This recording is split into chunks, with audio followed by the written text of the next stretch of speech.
Team 1.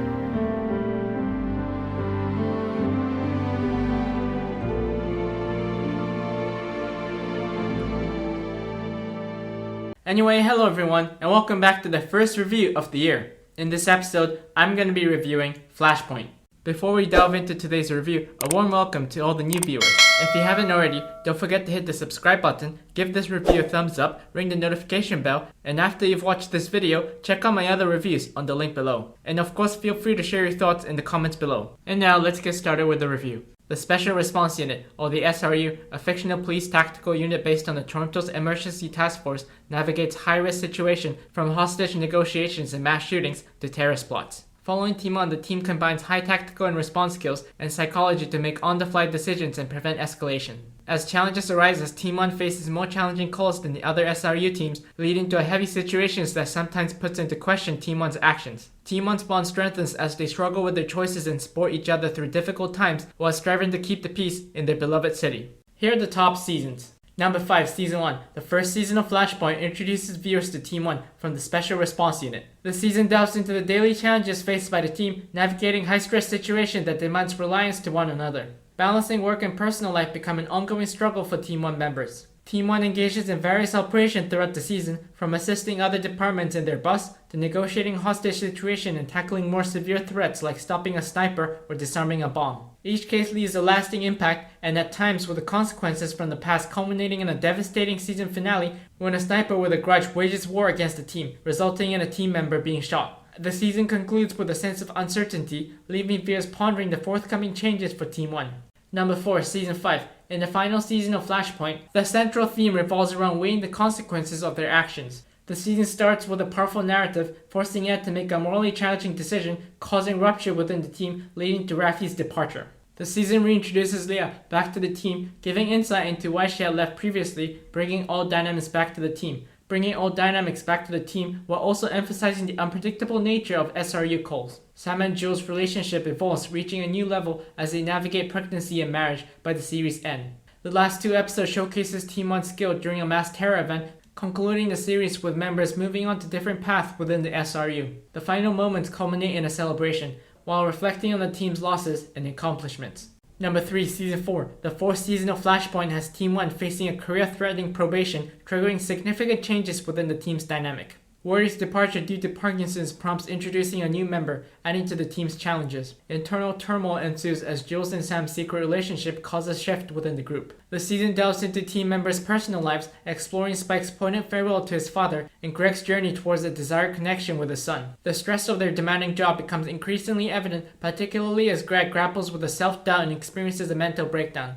Despite the team's attempt to support him, the toll is palpable, especially in the concluding 2 episodes, leading Greg to contemplate quitting. However, with the collective support of Team 1, Greg rediscovers his moral compass, highlighting the profound sense of family that defines the team. Number 2, Season 3. In the 3rd season of Flashpoint, Team 1 confronts various challenging situations that puts the mental resilience to the test. The season further delves into the personal lives of Team 1, unveiling revelations such as Ed having a brother who is also in the same work as him, and the introduction of Greg's son, Dean. Each team member grapples with the professional and personal challenges, leading to heightened tension throughout the season. Notably, Ed's decision to prioritize his role as the leader of Team 1 over his family strains his marriage during a crucial moment due to Ed's wife being pregnant. The season concludes with the unsettling possibility of Team 1 facing disbandment during a performance review, leaving Team's fate in balance. Number 1, Season 2. The 2nd season of Flashpoint as Team 1 undergoes significant transformations, from the introduction of Donna as she fills in for Jules during a recovery, to the introduction of Leah following the tragic loss of Lou.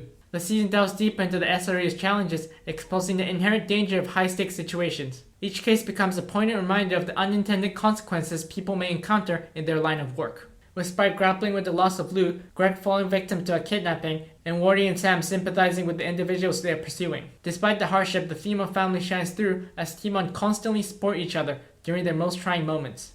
Here's my pick for top 10 episodes and some honorable mentions. Number 10, The Good Citizen, Season 2, Episode 17. The one safe neighborhood that Wardy had grown up on faces a surge in criminal activity, prompting resident Robert Cooper to embark on a personal mission of vengeance after losing his brother to a drug overdose. As Team 1 grapples with the escalating situation, Wardy finds himself torn between allegiances, questioning the side the team should be on. The episode reveals the harsh repercussions of drug-related issues, portraying the struggles of the community forced to pick up the pieces. Robert, having lost much in his pursuit to combat the problem peacefully till this point, gathers sympathy for his action from the viewers. A tense standoff ensues as Timon trails behind him in the quest to dismantle the drug network. Robert's willingness to sacrifice himself adds to the emotional intensity of the episode. Despite the escalating tension, Morty finds common ground with Robert, managing to de-escalate the situation. This enables Timon and the police to apprehend not only Robert, but also the two brothers who have been supplying the drugs to the neighborhood. The episode concludes with Morty rallying his neighbors he once grew up with to rebuild the hardware store, a symbol of community strength that has suffered amidst the chaos. Number 9, Shockwave, Season 4, Episode 7. In the midst of a routine bomb threat search and rescue, Spike, Sam, and Raffi find themselves trapped in a basement following the simultaneous detonation of 2 bombs. Alongside a security guard and 5 workers, they grapple with the tension of discovering a third, larger bomb in their midst.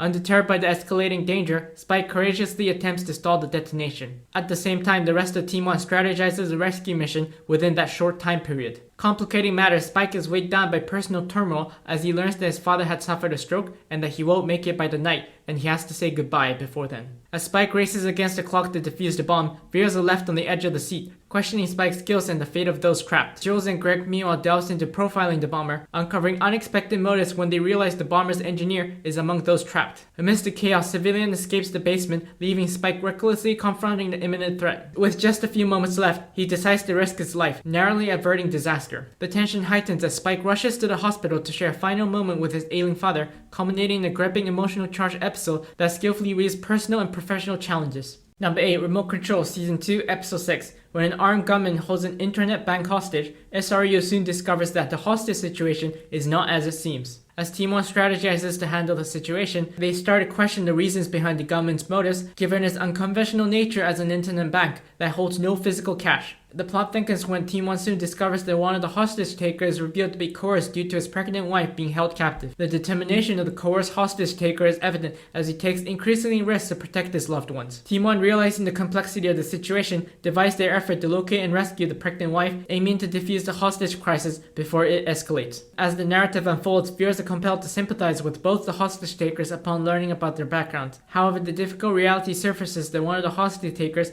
unknowingly endangered not only the other man's wife, but also their unborn child. Team 1's efforts leads to the location of the pregnant wife, concluding the hostage situation with a heartfelt reunion for the couple. Amidst the intense events, the episode also explores deep character dynamics of Donna. Jules having fully recovered, the viewers witnesses Donna's ultimate sacrifice as she voluntarily leaves Team 1, allowing Jules to reclaim her position. This decision adds a layer of selflessness to her character, revealing there is more to Donna's character than once believed. Number 7, Priority of Life, Season 4, Episode 17. Jules and Sam's relationship is thrusted into the spotlight, challenging the dynamics within the SRU and with Dr. Toth. Meanwhile, a crisis unfolds when an armed gunman infiltrates a biochemical facility housing deadly viruses and bacteria. Team 1 must navigate the situation, locating the gunman, while ensuring the safety of scientists racing to secure hazardous material.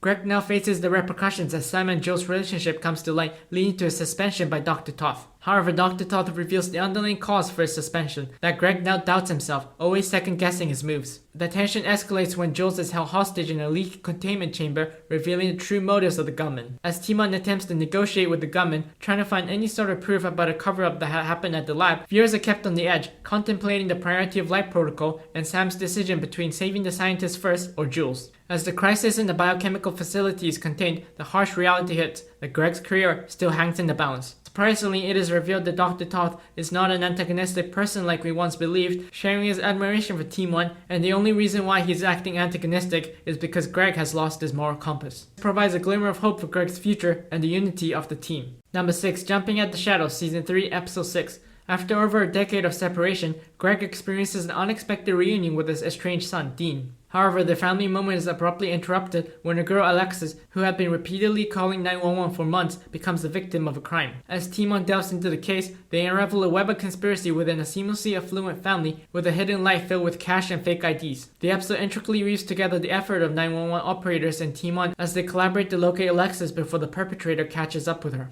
Amidst the chaos, viewers witnesses a heartfelt connection between Greg and the 911 operator, where he shares his past regrets and acknowledges the toll in the lives of the first responders. Dean, listening in on the entire case, begins to see a changed man in his father, once an alcoholic, now committed to helping others and overcoming his guilt. As answers about why Alexis and her family are being hunted are revealed, the narrative unfolds as Timon works tirelessly to put an end to the 3 years of terror that Alexis and her family had endured. The episode concludes with Dean, moved by his father's transformation, deciding to give their relationship a second chance, hinting at a brighter future for the family.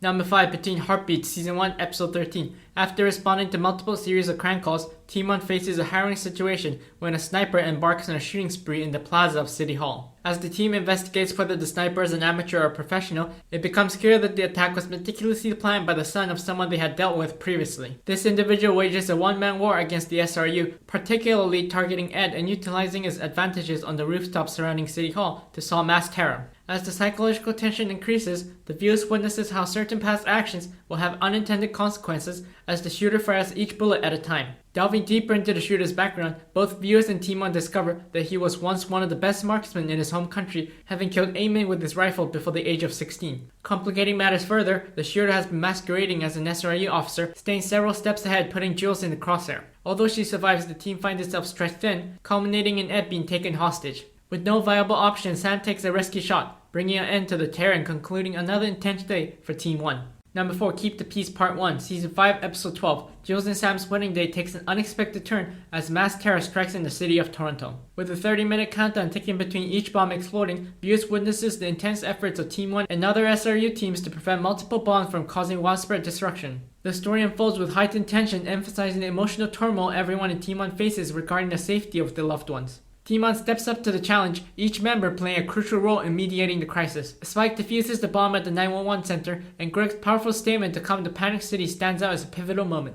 The team's effort extends to rescuing trapped individuals in the affected buildings. However, Ed faces a personal nightmare when he learns that his son Clark is trapped in the rubble of City Hall, prompting him to separate from Timon for a rescue mission. As Greg and Jules investigate the perpetrator behind the terror, the plot takes an unexpected turn. The SRU follows a trail of breadcrumbs created by the suspect, leading them to a person they believe is the bomber. Still, the viewers soon realize that the mastermind is more sophisticated than initially believed. The suspense escalates as Team 3, including Donna, gets obliterated by another bomb. This twist leaves viewers on the edge, worrying not only about Team 1, but the safety of the entire city of Toronto. Number 3, One Wrong Move, Season 2, Episode 10. Timon faces a devastating loss when a series of bombing leads to Lou sacrificing himself for the greater good. The threat becomes evident during the episode as a series of warnings, strategically attempting to only blow up the buildings, has a signature of an old environmental activist group named the PLA. Despite the 2 founding members having retired, channeling their beliefs into academia, the bomb maker and an accomplice revise violence to advance their cause. With each bomb being sophisticated, having dummy wires, raising the stakes, this requires Spike's expertise to defuse them. Amidst Spike's effort, Lou is tasked with disarming the last bomb at the university. In a tense moment, Lou steps on a landmine, rendering Spike powerless to help.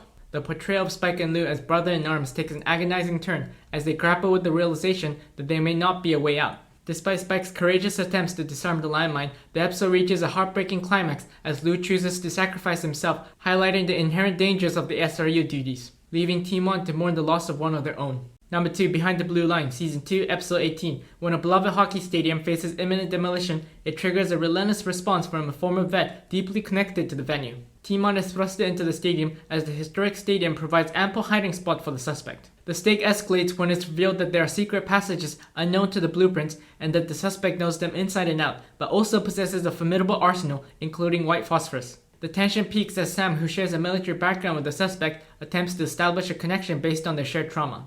The viewers gain insight into the suspect's profound loss during his military time, where he loses his 3 close friends, and how the hockey stadium was a sanctuary for them during their youth. Ed, deeming the situation is too dangerous, and opts for a more forceful approach. The aftermath leaves a chilling atmosphere during the debrief, with Sam seamlessly parting ways with Team 1. However, the team's unwavering support leads to Sam deciding to stay, realizing he has found a family in his fellow team members. Here are my picks for honorable mentions. Never Kissed a Girl, Season 1, Episode 8. Planets Align, Season 1, Episode 9. Perfect Storm, Season 2, Episode 7. The Farm, Season 2, Episode 15. You Think You Know Someone, Season 2, Episode 16. Follow the Leader, Season 3, Episode 3. The Other Lane, Season 3, Episode 5. Acceptable Risk, Season 3, Episode 8. No Promises, Season 3, Episode 11. Run Jamie Run, Season 4, Episode 3. Day Game, Season 4, Episode 14. I In, Season 5, Episode 4. Lawman, Season 5, Episode 9. Number 1, Keep the Peace Part 2, Season 5, Episode 13. As Greg confronts the aftermath of the devastating bomb that decimated Team 3, the viewer soon discovered that the bomb was no ordinary explosive containing radiation. As Team 1 grapples with the fallout, Greg, exposed to the radiation, goes off the grid for treatment. The narrative intensifies as the team delves into the identity of the perpetrator, combining through a list of potential targets from the previous victim's student roster. The Team 1 escalates when a suspect emerges, prompting Team 1 to dismantle the suspect's residence and unveil 4 additional targets to the 10 targets he's been targeting. With confirmation that there are 5 remaining bombs, the team faces the daunting challenge of pinpointing the undisclosed location of the last bomb. A glimmer of hope rises as Greg returns to contribute his expertise in profiling the bomber, shedding light on the deep-rooted causes behind his descent into terror. As Team 1 devises to defuse the 4 individual bombs, the episode revisits the lingering pain from a previous sacrifice made during a bomb case by Lou. Sam, tasked with the bomb with the lowest time out of the 4, adds a palpable layer of suspense. In the end, Sam's bomb goes off, leaving a heavy emotional impact on the question about his survival. With the other 3 bombs successfully defused and a bright news about Sam's survival, the final target is realized to be the hockey stadium designated as an emergency site. The climax unfolds with Greg on site contending with the bomber's gunfire while defusing the bomb. Despite successfully neutralizing both threats, Greg sustains multiple gunshot wounds, leaving viewers anxious about his fate. The episode concludes with a poignant note, featuring the same song from the pilot as Team 1 undergoes a significant change. Greg, after surviving his wounds, decides to retire, Ed is promoted to sergeant, and Sam leads his own team. The final pays homage to Team 1 members they have lost and celebrates the collective accomplishment, delivering a satisfying conclusion tinged with both loss and triumph. Thank you for watching. If you haven't subscribed yet, please do so now, and be sure to leave a like. And also share this video with your friends and click on the notification bell to stay up to date for upcoming content. Please take a moment to check out my previous reviews through the link below, and I will see you soon for another review episode.